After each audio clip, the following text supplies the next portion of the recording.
대부분의 투자자들은 아주 시클리컬하게 행동합니다. 그들은 사이클의 반대로 가기보단 사이클을 그대로 따라다닙니다. 그리고 저는 사이클과 반대로 가는 것이 무척 중요하다고 생각합니다. 사이클의 상승과 하강, 이 두 가지 중 어느 것도 영원할 수는 없습니다. 이것은 마치 상승장세가 계속되면 영원히 좋아질 것만 같고 하락장세가 계속되면 영원히 나빠질 것만 같은 것입니다. 하지만 보통은 그렇지 않습니다. 상승이 있는가 하면 하락도 있습니다. 45년 전 누군가 고맙게도 저에게 설명을 해준 것이 있습니다. 아주 값진 선물을 받은 것이죠. 바로 강세장의 3단계인데요.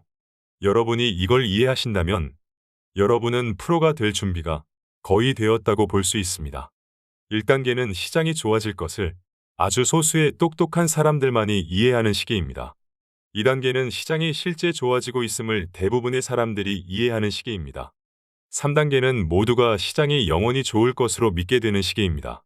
따라서 여러분이 이 1단계에서 매수한다면, 즉 대부분 사람들이 미래가 더 나아질 것으로 보지 않을 때, 자산 가격의 낙관론이 거의 반영되어 있지 않을 때, 여러분은 비로소 싸게 살 수 있고 돈도 많이 벌 수 있습니다. 2단계에서 매수한다면, 즉 다시 말해 시장이 좋아지고 있음을 모두가 인지하고 있을 때는 할인을 받지 못합니다. 그리 나쁘진 않을 겁니다. 여러분은 사이클을 따라가면서 적정 수준에 매수하게 됩니다. 하지만 3단계에서 매수한다면, 즉 모두가 시장이 영원히 좋을 것으로 생각하고 자산 가격의 낙관론이 팽배할 시기에는 여러분은 높은 가격을 지불하게 됩니다. 그리고 그로 인해서 상당한 손실에 빠질 수 있습니다. 따라서 투자가 재밌는 점은 뭘 하느냐가 중요한 게 아니라 언제 하느냐가 중요하다는 것입니다. 뭘 사느냐가 아니라 언제 사느냐라는 겁니다. 어떤 상황에서 어떤 가격에 사는가 말입니다. 따라서 투자의 핵심은 좋은 걸 사는 게 아니라 잘 사는 것입니다. 여러분은 좋은 것과 잘 사는 것의 차이를 이해해야 합니다. 다시 말해 좋은 시점에 잘 사야 성공할 수 있습니다. 제가 50년 전 시티은행에서 일을 시작했을 때 은행에서는 흔히들 니프티 피프티라고 불리던 주식들을 매수했습니다. 미국에서 가장 우량하고 빠르게 성장하는 50개의 기업이었고 굉장한 기업들이다 보니 얼마에 사든 신경 쓰지 않았습니다. 그게 일반적인 논리였죠.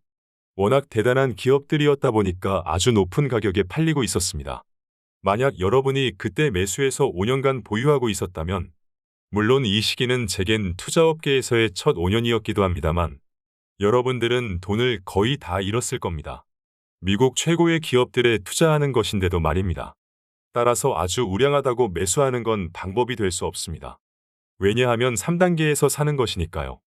여러분이 현재 어디쯤 와 있는지를 이해하고 1단계에서는 매수하고 3단계에서는 조심하는 것이 바로 핵심입니다. 그것이 바로 오늘 드리는 말씀의 키포인트입니다. 따라서 역발상이라 불리는 태도를 훈련하고 다른 사람들이 모두 최극단으로 몰려갈 때 그와 반대로 하는 것이 중요합니다. 왜냐하면 대다수가 가는 방향은 주로 잘못된 방향이기 때문입니다.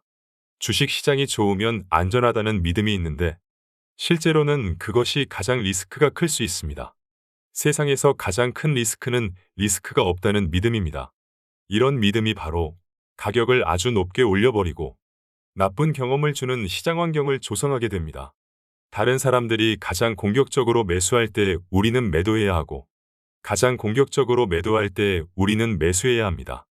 언제나 멋진 얘기를 들려주시는 버핏 형님께서 말씀하시길 다른 사람들의 하는 일이 신중하지 못할수록 우리가 하는 일에는 더더욱 신중해야만 한다. 다른 사람들이 두려움 없이 가격을 높이 밀어 올려버리면 우리는 조심해야 할 것이고 다른 사람들이 공포에 질려 매도로 가격을 떨어뜨려 버리면 우리는 공격적으로 변해야 합니다. 그것이 바로 핵심입니다.